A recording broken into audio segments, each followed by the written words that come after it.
Hello enemy fans, कैसे हो तुम लोग। तो आज हम देखने वाले हैं सोलो लेवलिंग के एपिसोड 1 को। तो बिना टाइम वेस्ट किए एपिसोड को स्टार्ट करते हैं। एपिसोड की शुरुआत में हमें बताया जाता है कि करीब 10 साल पहले दुनिया में अचानक ही कुछ पोर्टल्स खुलना शुरू हो गए। उस पोर्टल्स में कुछ मॉन्स्टर और जादुई राक्षस रहते हैं जिन पर आम इंसानी हथियारों का कोई भी असर नहीं होता। सिर्फ वही लोग इनसे लड़ सकते हैं जिनकी जादुई शक्ति जाग गई हो।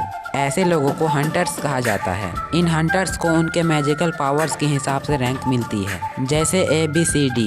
सबसे शक्तिशाली हंटर्स S रैंक के होते हैं और सबसे कमजोर E रैंक में। लेकिन एक बार जादुई शक्तियाँ जागने के बाद हंटर्स उसे और ज्यादा डेवलप नहीं कर सकते। हमें 3 साल पहले का एक फ्लैशबैक दिखाया जाता है जिसमें एक आइलैंड पे कुछ हंटर्स एंट जैसे मॉन्स्टर से लड़ रहे थे, लेकिन एंट्स इन हंटर्स पर भारी पड़ रही थी क्योंकि ये लो रैंक हंटर्स थे। इनमें से एक हंटर्स मरने ही वाला था, लेकिन तभी वहाँ पर 3 S रैंक के हंटर्स आ जाते हैं और आसानी से इन एंट्स से लड़ने लगते हैं। बियुंग नाम का आदमी हीलिंग मैजिक का यूज कर सभी घायल हंटर्स को ठीक कर रहा था। तभी वहाँ पर एक व्हाइट एंट आ जाता है जिसे ये लोग सभी एंट्स का लीडर समझ रहे थे क्योंकि ये रेड एंट्स के मुकाबले ज्यादा पावरफुल और उनसे बड़ा था। लेकिन वो दोनों S रैंक के हंटर्स इस एंट्स को आराम से मार देते हैं। तभी वहाँ पर बहुत सारे व्हाइट रैंक के एंट्स आ जाते हैं और S रैंक के हंटर्स उनसे लड़ने के लिए तैयार थे। दूसरी तरफ शहर में भी बहुत सारे एंट्स की आर्मी ने अटैक कर दिए थे और उन्हें रोकने के लिए हंटर्स की सेना भी तैयार थी। मिस्टर चोय नाम का हंटर अपनी फायर पावर से उन एंट्स पर हमला करता है जिससे रेड एंट्स तो मर जाती है बट व्हाइट एंट्स को कुछ भी नहीं होता।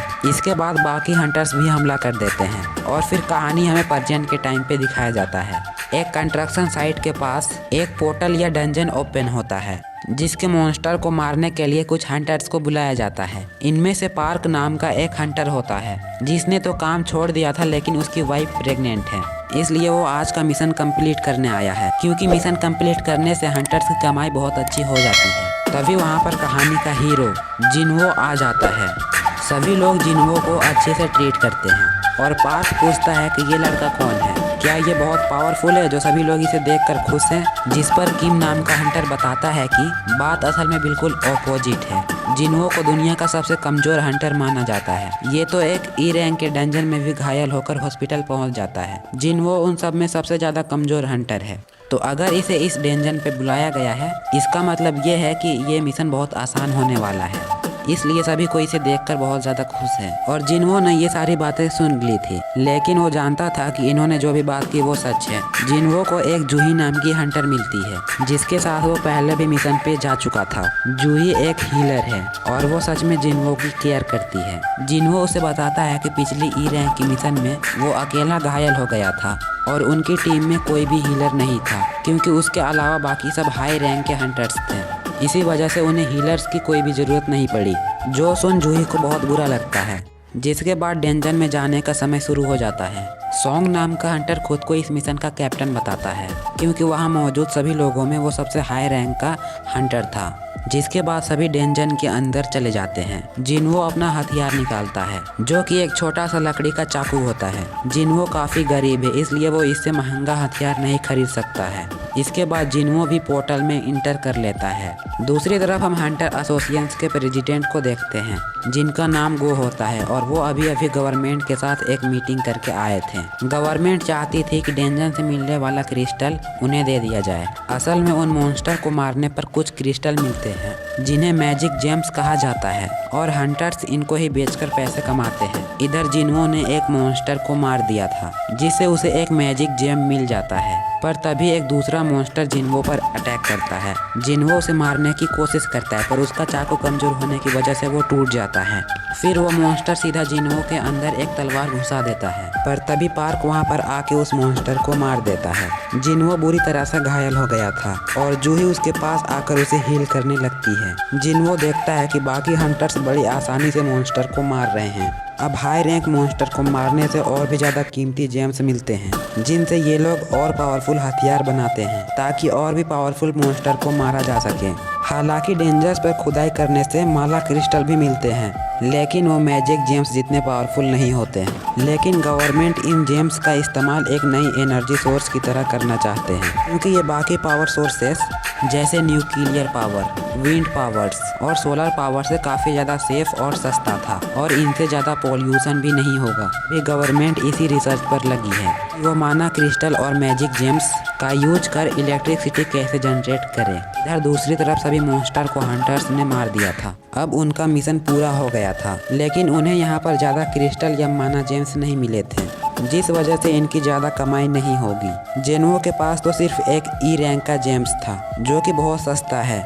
जूही जेनुओ से पूछती है कि आखिर तुम हंटर्स बने क्यों, क्योंकि इस तरह तो तुम जल्दी किसी दिन मारे जाओगे। तभी इन लोगों को यहाँ पर एक सुरंग दिखाई देती है, यानी कि इस डंजन के अंदर भी एक डंजन है, जो कि काफ़ी अजीब बात थी। कैप्टन बताता है कि हमें इसके बारे में हंटर एसोसिएशन को बताना चाहिए, लेकिन बाकी हंटर्स कहते हैं कि उन्हें इन सुरंग में जाकर और भी मॉन्स्टर को मारना चाहिए, जिससे कि उनकी और कमाई हो सके। और ऐसे भी ये डी रैंक का डंजन होगा, तो उन्हें डरने की कोई भी ज़रूरत नहीं होगी। कैप्टन सभी से वोट लेता है कि उन्हें अंदर जाना चाहिए या फिर नहीं। आधे लोग इसके लिए हाँ कहते हैं और आधे कोई ना कहते हैं, जिससे वोट टाई हो जाता है। अब सिर्फ जिनुओ का वोट बचता है। जिनुओ के फादर लापता थे और उसकी फैमिली में कमाने वाला सिर्फ वही था। उसकी माँ हमेशा बीमार रहती थी और उसकी बहन को कॉलेज जाना है। इन सभी के लिए जिनुओ इतना जानलेवा काम करता है और वो भी सुरंग में जाने के लिए हाँ कह देता है।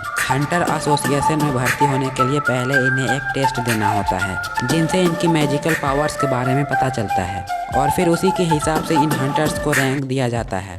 फिर अलग अलग कंपनी इन हंटर्स को हायर करती है। इन कंपनीज को गिल्ड कहा जाता है। मिस्टर चोई भी हंटर्स गिल्ड का मास्टर है और वो अपने मैनेजर से कहता है कि टैलेंट देखकर ही हंटर्स को हायर करें, चाहे उनका एज या जेंडर कुछ भी हो, बस उनमें टैलेंट होना चाहिए। उनकी गिल्ड में चाहिन नाम का एक हंटर बहुत ज्यादा टैलेंटेड है। इसके बाद हम देखते हैं कि दो चोर एक लड़की का बैग चुरा के भाग रहे होते हैं। अचानक ही उनके सामने एक लड़की आ जाती है, जो और कोई नहीं बल्कि चाहिन होती है और ये एक एस रैंक की हंटर है। चाहिन हवा में उछलकर उन चोरों से वो बैग लेती है और चोरों का एक्सीडेंट हो जाता है। चाहिन काफी सुंदर और फेमस थे। जल्द ही उसके आसपास लोगों की भीड़ इकट्ठा हो जाती है और सभी उसकी तारीफ करने लगते हैं। इसे चाहिन शर्मा जाती है और वहाँ से उछलते हुए चली जाती है।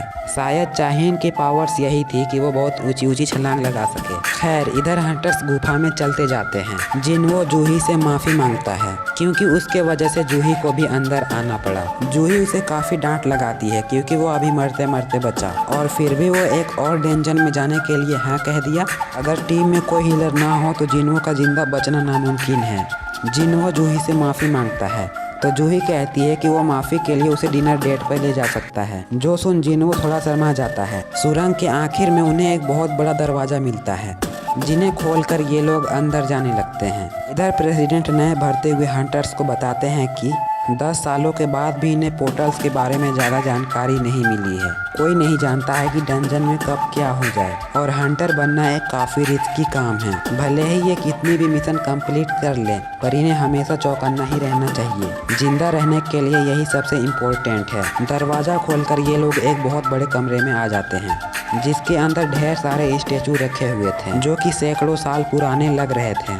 कमरे के बीच में एक बहुत बड़ा स्टेचू था, जो किसी तरह के सिंहासन पे बैठा हुआ था, लेकिन कमरे में इन्हें कोई भी मॉन्स्टर नहीं दिखाई देता है। कमरे के बीच में किसी तरह का मैजिक सर्कल बना हुआ था और एक पुतले के ऊपर कुछ लिखा हुआ था।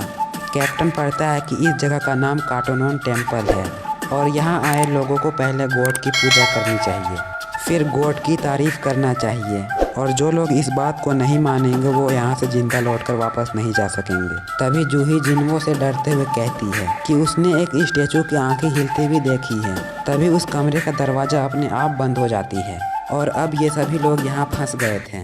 अब एक हंटर दरवाजा खोलकर यहाँ से भागने की कोशिश करता है, पर तभी उसके पास वाला स्टेचू अपने कुल्हाड़ी से उस आदमी के सर को धड़ से अलग कर देता है। ये देख वहाँ के सभी लोग बहुत ज़्यादा डर जाते हैं और फिर वो सोचते हैं कि अगर एक स्टेचू हिल सकता है तो यहाँ के सभी स्टेचू हिल सकते हैं। जिनुओ भी ये देखकर बहुत ज़्यादा डर गया था। वो सोचता है कि डी रैंक का हंटर चुटकी में मारा गया, तो उसके जैसे ई रैंक के हंटर का क्या होगा। और ये स्टेचूज तो बहुत पावरफुल हैं, मतलब कि ये कोई लो रैंक डंजन नहीं है। और इसका मतलब ये है कि जूही सच बोल रही थी। जिनुओ फिर से अपने पीछे वाले स्टेचू को देखता है और वो भी जिंदा था। जिनुओ इससे पहले भी काफ़ी बुरी सिचुएशन में फंस चुका था। वो अपने पहले रेड मिशन में ही अपने टीम से अलग हो गया था।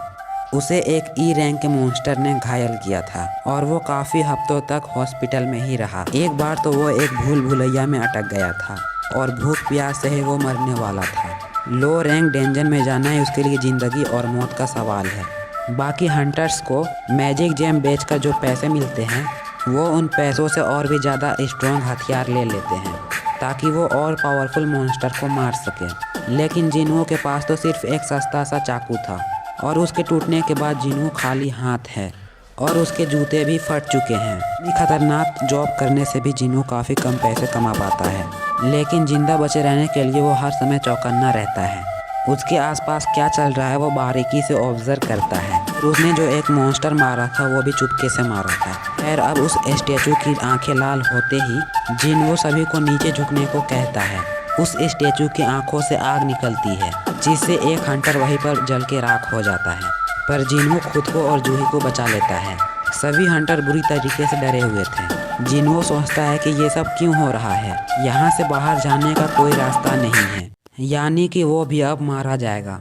और ये एपिसोड यहीं पर एंड हो जाती है।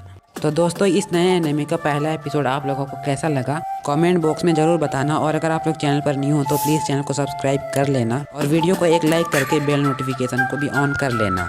इसका नेक्स्ट पार्ट बहुत जल्दी आने वाला है, इसलिए मैं बोल रहा हूँ कि चैनल को सब्सक्राइब करके बेल नोटिफिकेशन ऑन कर लेना। तो आज के लिए बस इतना ही, मिलते हैं इसके नेक्स्ट एपिसोड के साथ।